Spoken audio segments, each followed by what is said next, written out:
শ্রদ্ধাভাজন সভাপতি, সম্মানিত অতিথিবৃন্দ, দুটি দলের খেলোয়াড়বৃন্দ, খেলার আয়োজক কমিটির সম্মানিত নেতৃবৃন্দ, আমার প্রাণপ্রিয় গ্রামবাসী, সকলের প্রতি সালাম ও শুভেচ্ছা।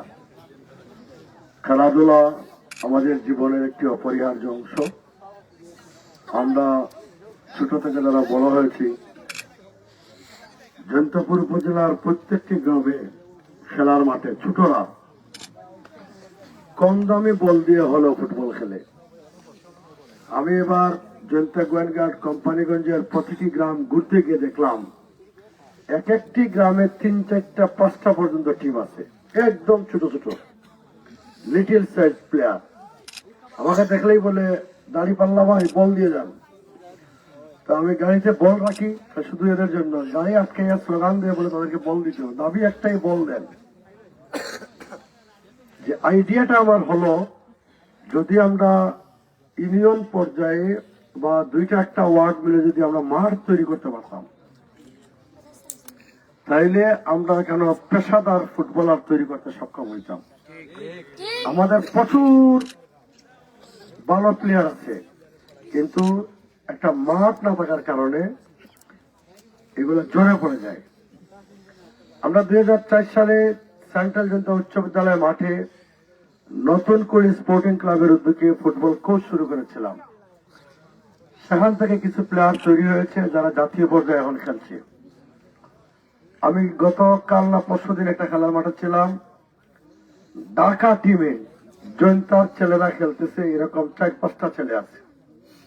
এবার আপনারা দেখেছেন আন্তঃ উপজেলা ফুটবল টুর্নামেন্টে সিলেট জেলা হয়েছে এবং সিলেট জেলার ভিতরে জয়ন্তাপুর উপজেলার চ্যাম্পিয়ন হয়েছে। আগে যদি কখনো আমরা শুনতাম ছোটবেলা যে আজকের বিড়াখাই মাঠে ঢাকা থেকে 2জন প্লেয়ার আসবে, কমপক্ষে 10,000 দর্শক জড়ো হয়ে যেত, হয়তো না?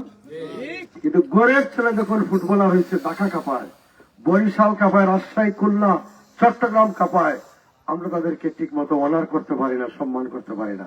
সে যখন রাজশাহীতে খেলতে যায়, ঠিকই ঢাকার প্লেয়ার মনে করে দর্শকরা আসে।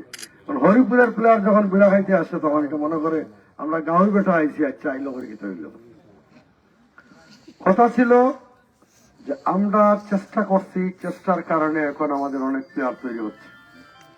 আমরা সবাই মিলে চেষ্টা করি, তাহলে দেখা যাবে আরো অনেক একজাক ফুটবলার তৈরি হবে, যারা সিলেট নয়, বাংলাদেশ কাঁপাবে নয়, আন্তর্জাতিক পরিসরে হয়তো তারা ডানা মেলার সুযোগ পারবে।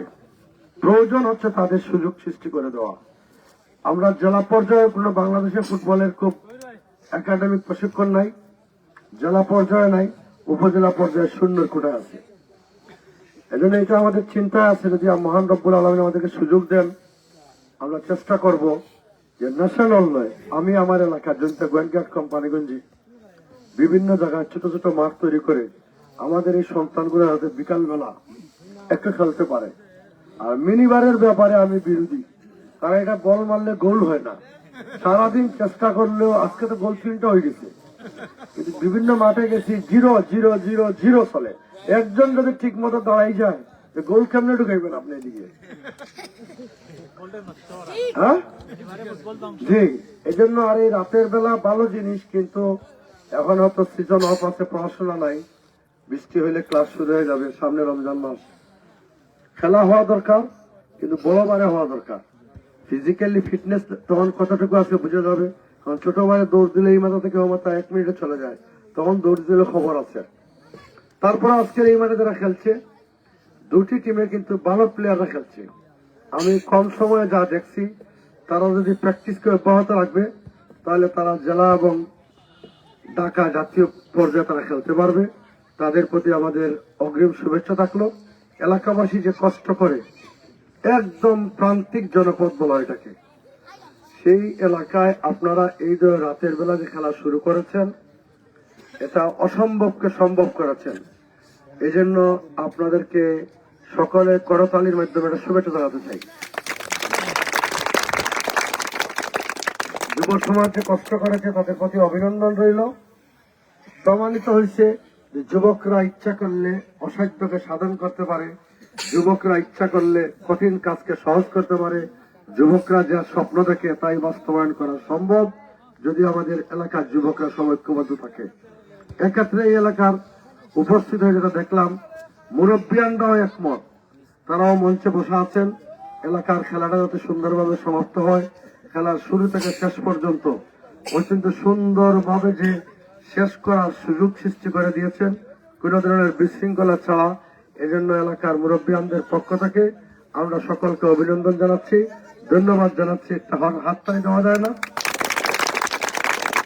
সময় যেহেতু কম, কথা হবে আরেকদিন ইনশাআল্লাহ। সবাই ভালো থাকবেন। আগামী 12ই ফেব্রুয়ারির নির্বাচনে